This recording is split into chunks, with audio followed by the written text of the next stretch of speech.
मोदी की दोगली पॉलिसी, भारत को बड़ा धचका। अमेरिकी सदर का भारत पर टैरिफ आयद करने का ऐलान। डोनाल्ड ट्रंप का कहना है 1 अगस्त से भारत को 25% टैरिफ देना होगा। भारत ने टैरिफ अदा ना किया तो भारी जुर्माना अदा करना होगा। भारत ने 2 होने के बावजूद हमसे कम कारोबार किया। भारत दुनिया में सबसे ज्यादा टैरिफ वसूल करता है मगर हमें कम देता है। भारत ने फौजी साजो सामान के बड़े सौदे हमेशा रूस से किए।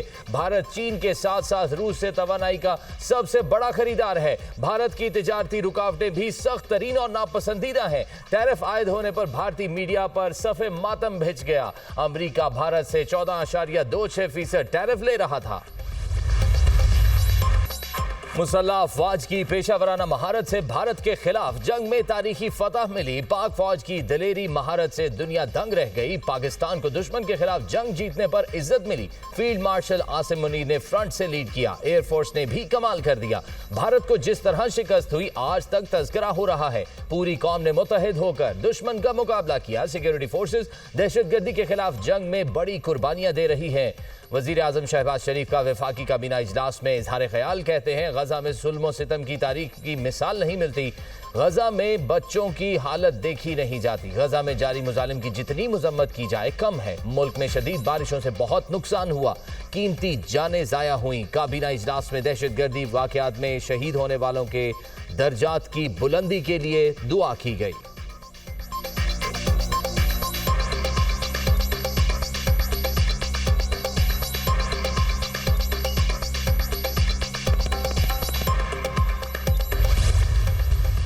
भारत मार्काए हक में शिकस्त के बाद अपनी मजमून साजिशों के लिए प्रॉक्सी वॉर को बढ़ा रहा है। फितनाल खवारिज और फितनाल हिंदुस्तान भारत की पाकिस्तान के खिलाफ हाइब्रिड वॉर के मोहरे हैं।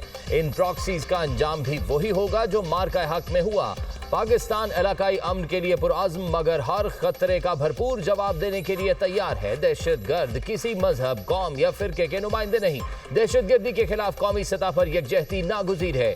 फील्ड मार्शल सैयद आसिम मुनीर का 16वीं कौमी वर्कशॉप बलूचिस्तान के शुरका से खिताब। दहशतगर्दी की लानत को जड़ से उखाड़ने, कौमी हम आहंगी और बलूचिस्तान की समाजी और इक़्तिसादी तरक्की के लिए पाक फौज के गैर मुतज़लज़ल अज़्म का इयादा। फील्ड मार्शल की भारत की जानिब से दहशतगर्दों की सरपरस्ती की शदीद अल्फाज में मजम्मत। भारतीय इक़दाम को बलूचिस्तान के अवाम की वतन से मोहब्बत को निशाना बनाने की नाकाम कोशिश करार दिया। फील्ड मार्शल सैयद आसिम मुनीर ने बलूचिस्तान में तरक्याती मंसूबों को कौमी तरक्की का जामन करार दिया। इदारा जाती हम आहंगी और कौमी सतह पर मजबूत हिकमत अमली पर जोर।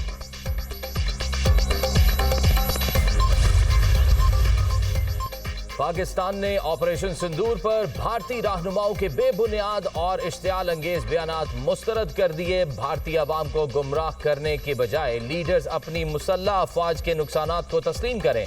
तर्जुमान दफ्तर खारजा का भारतीय रहनुमाओं को मशवरा, कहा इस तरह के बयानात तनाज़ात को बढ़ा देने की खतरनाक रुझान की अक्कासी करते हैं। पाकिस्तान की कामयाबी एक नाकाबिले तरदीद हकीकत है। भारत जंगबंदी को अमली जामा पहनाने में तीसरे फरीक का किरदार कबूल करे। नाम नेहाद ऑपरेशन महादेव से मुतालिक कोई भी दावा हमारे लिए अहमियत नहीं रखता। भारतीय वजीर दाखिला की तरफ से दिया गया अकाउंट मनगढ़ंत है। क्या ये महज इत्तफाक है? पहलगाम हमले के मुबैना मुजरिम लोकसभा की बहस के आगाज पर ही मारे गए।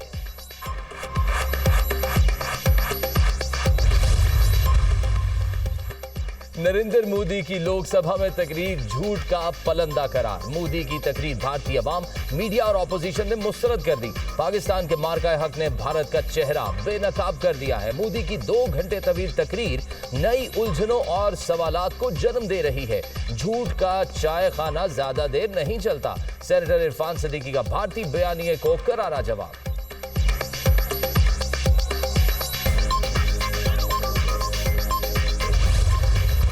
जंगी जुनून में मुब्तला भारत के बरेले मिसाइल के तजर्बात, खित्ते में कशीदगी बढ़ने के खदशात। मिसाइल तजर्बे 28 और 29 जुलाई को ओडिशा में किए गए। तजर्बात हथियारों की दौड़ और जंग की राह हमवार करने की साजिश है। सिक्योरिटी जराये के मुताबिक भारतीय धमकियों और जंगी जुनूनियत का जवाब पाकिस्तान का जदीद नसर हदफ 9 मिसाइल है जो जौहरी वॉरहेड ले जाने की सलाहियत रखता है। नसर मिसाइल भारतीय साजिशों को नाकाम बनाने की कुव्वत रखता है। नसर की खुसूसियात इसे दुश्मन की पहली जर्ब के खिलाफ मुअस्सर बनाती हैं।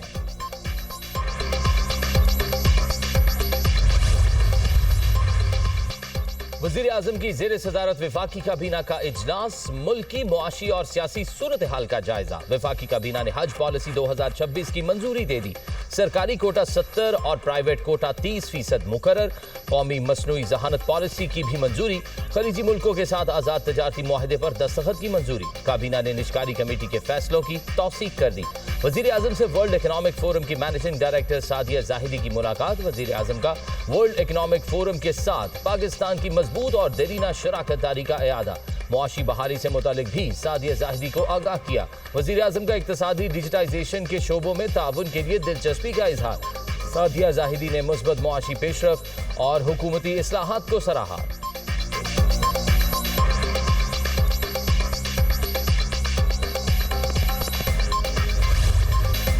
शरह सूद अगले 2 माह के लिए 11% पर बरकरार। गवर्नर स्टेट बैंक ने मॉनेटरी पॉलिसी का ऐलान कर दिया। न्यूज कॉन्फ्रेंस करते हुए कहा, मौजूदा माली साल में महंगाई की शरह 5 से 7% रहेगी। मई, जून और जुलाई में महंगाई की शरह कुछ बढ़ी है। मुआशी अशारियों में बेहतरी आई है। मुल्क की शरह नमू 3.25 से 4.25% के दरमियान रह सकती है। ज़र मुबादला ज़खायर में $5 अरब का इजाफा हुआ। बैरूनी खातों पर ज्यादा तवज्जो मरकूज है। मुल्क की बरामदात गुज़िश्ता साल के मुकाबले में 4% बढ़ी। एक्सचेंज रेट कंट्रोल करने से तरसीलाते ज़र में $8 अरब का इजाफा हुआ। बैरूनी अदायगियों के बावजूद ज़र मुबादला ज़खायर $14 अरब से तजावुज़ कर गए। तरसीलाते ज़र रवां साल $40 अरब तक पहुंचने का इम्कान है।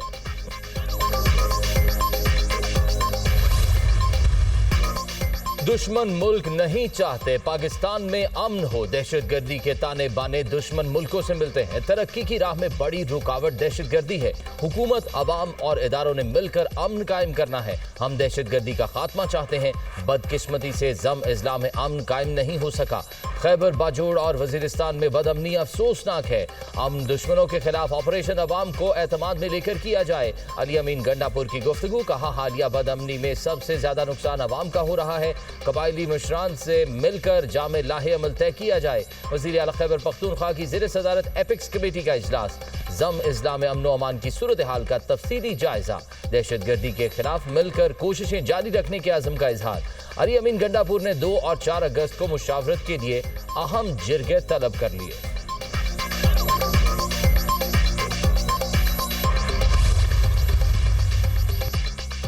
हुक्मरान बानी पीटीआई के बेटों से खौफजदा हैं। यहाँ बैठे लोग नहीं चाहते बानी के बच्चे पाकिस्तान आए। बेटे अपने वालिद से क्यों मिलने ना आए? बानी के बेटे पाकिस्तानी हैं, उनके पास शनाख्ती कार्ड है, वो जरूर वापस आएंगे। उन्हें क्यों रोका जाएगा? अलीमा खान की मीडिया टॉक। मुशीर इत्तलात केपी बैरिस्टर सैफ का कहना है, हुकूमत 5 अगस्त की एहतजाजी कॉल से बौखलाहट का शिकार हो चुकी है। पीटीआई के अहल उम्मीदवारों को नाअहल करार दिया जा रहा है। जिन उम्मीदवारों को नाअहल करार दिया गया, उनका असल कसूर यह था वो फॉर्म 45 पर मुंतखब हुए थे। हुकूमत के ओछे हथकंडे पीटीआई के एहतजाज को नहीं दबा सकते। हुकूमत बानी पीटीआई की रिहाई को मजीद नहीं रोक सकती।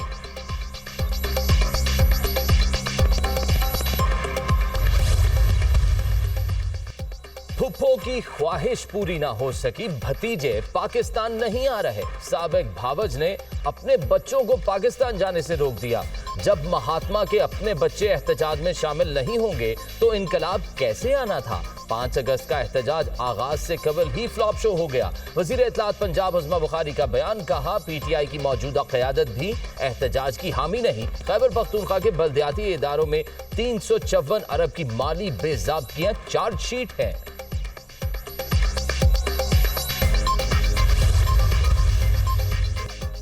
हुक्मरान मुल्क को शिमाली कोरिया बनाना चाहते हैं। ये चाहते हैं मुल्क में ऑपोजिशन का कोई वजूद ही ना हो। धड़ाधड़ ऑपोजिशन रहनुमाओं को नाअहल किया जा रहा है। मुल्क में सियासी इंतकाम उरूज पर है। पाकिस्तान मजीद इस तरह नहीं चल सकता। मुस्तफा नवाज खोखर की मीडिया से गुफ्तगू। हुकूमत ने होटल की इंतजामिया पर प्रेशर डालकर बुकिंग मंसूख करा दी। फस्ताई हथकंडों से डरने वाले नहीं, आज एपीसी जरूर करेंगे। मुस्तफा नवाज खोखर डट गए।